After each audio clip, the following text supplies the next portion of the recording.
LeBron James all the way in. And here comes Simmons the other way, 3-on-2. Simmons eludes the defender and lays it in with that. Certainly the length altered that shot out of the window. Steps. All right, Bernie. Just another little topic of the day. Mm-hmm. I think we're about to enter the tanking phase The tank of phase. the NBA season. Okay. And I think there was a lot of hype around this season, rightfully so. It's been a very entertaining season so far. But people neglected to remember that there's still going to be teams that tank. It happens every year. I just think it's happening later this season than normal. Mm-hmm. And there's some of these teams that are really bad. But whether they're going to just really tank or not is up for debate, you know? Mm-hmm. Do you have any teams that you think are definitely going to tank? Well, obviously, the 1 and 2 are going to be the Kings and the Hawks. I think those two are probably going to battle out for who's going to be number 1 and number 2 pick. And then the other teams are kind of up in the air. I do believe that the Phoenix Suns will start to tank. I know that they're only like a couple games back from the 8th seed, but I think they realize that their squad isn't fully depth enough to kind of contend with them. Even though we kind of called them a surprise team in one of our early videos. Yeah. I just think that they're a couple pieces away, whether they trade that pick for a big piece or if they just draft somebody to kind of build around, because I'm not going to say that Josh Jackson has been a draft bust, but he has been kind of a disappointment. It's reminded me a lot of Winslow last year. Yeah. Like, he's not necessarily bad. He's just not good. You know, Yeah. he's not doing anything. Yeah, but since Justin Jackson's like a top 3 pick, Kind of bust. he's kind of looking like a disappointment for this rookie season. Yeah. I guess another one that I would also say is going to be probably tanking pretty soon is going to be the Hornets, based on the fact that they're trying to get rid of Kemba Walker. They don't want him anymore in terms of because they want to restart the whole franchise, find a new centerpiece to start around. Depends on who it's going to be. This draft kind of has a couple decently good players. Oh, yeah. That Maybe- top 5 is going to be real nice. Yeah, so we're just going to see if they're going to be able to take all the way down. They have a lot of people to fight, the Bulls, the Nets, the Mavericks, the Grizzlies. I mean, there's a lot of teams that are probably going to be vying for that top 5 pick area, but we'll see. I mean, those are kind of my So you said Charlotte, and Phoenix. Phoenix, and then you said obviously the Hawks and the Kings. I Yeah. agree on those two. I think Phoenix, I'm surprised it hasn't happened yet. I think everybody thought they were going to be the worst team after they traded Bledsoe. Didn't happen, though, so I'm pretty surprised. But I think I agree with you on that one. I definitely agree on the Hornets. I think that they're going to be Tank City. Yeah. You know, they've basically made it clear that that's what they want to do. You know, but a couple other teams. I think Orlando is about to Yeah. just really fall off the map. Like, they're already bad. They're already really bad. Mm-hmm.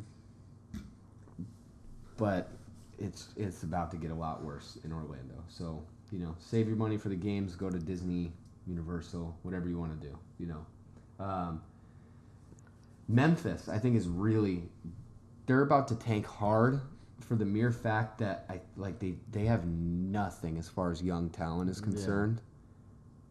And I think that they're going to make a trade to get another first round pick. I think they're going to go for, like, Tyreek Evans is going to go for a first round pick.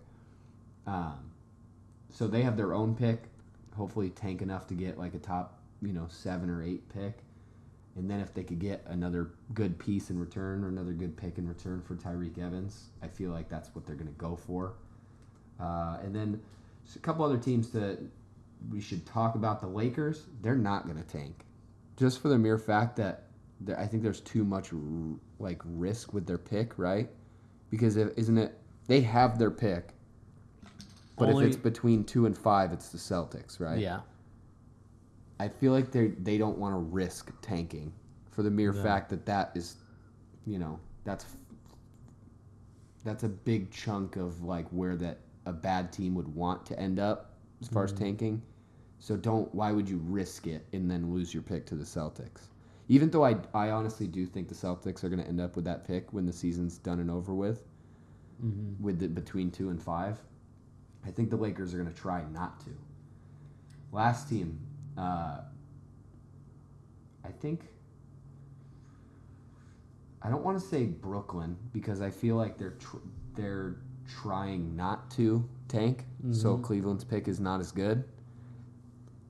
But I think Chicago might, even though they're playing really good right now, and we just put up a video. Go check that video out if you haven't already about why they're playing so well right now.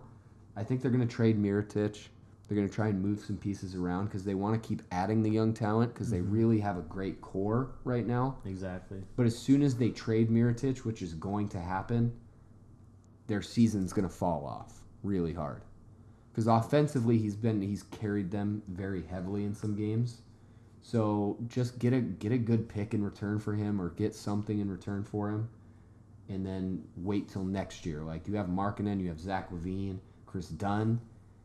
Add another piece or two to that, and they have something to work with for the next 5 years.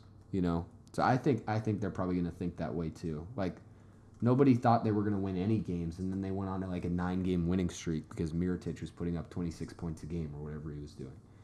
It's craziness, but it's going to end soon when they get rid of him. That's just my opinion. But this season, I think it's interesting because even those tanking teams are still fun to watch. You know, like Phoenix. And, you know, the Bulls I just mentioned. Those two teams are really fun to watch. Yeah. Like, Devin Booker just has, like, a 30-point game or a 40-point night game, like, once a week, I feel like, where he just goes crazy. Markkanen can always have a big game, and then you see, like, Zach LaVine's back, and he's playing good. It's just, they're fun to watch. Yeah. It's funny. I think the two teams that are just, like, horrendously awful to even stomach watching is Memphis because they're so boring. Yeah. And then Atlanta, just because they're terrible. Those are like, I can't stand watching those two teams play. They're just dreadful. Yeah. Like even Sacramento, like I like watching De'Aaron Fox play. Yeah, I like Sacramento. I think they have a couple good young pieces. They have Bogdan Bogdanovic. I can't remember where he's from, but he's a really good player that I think is kind of being underrated. And I think he could honestly be a serviceable like roster role player on any. But he's a good player. I do wish that they would either trade him or just. I think he does deserve to be on a better team. I do like his style of play. This team, maybe in a couple years, will be something like okay, you know. Yeah. But they're pretty terrible. But they're lucky. They just have some entertaining players, you know.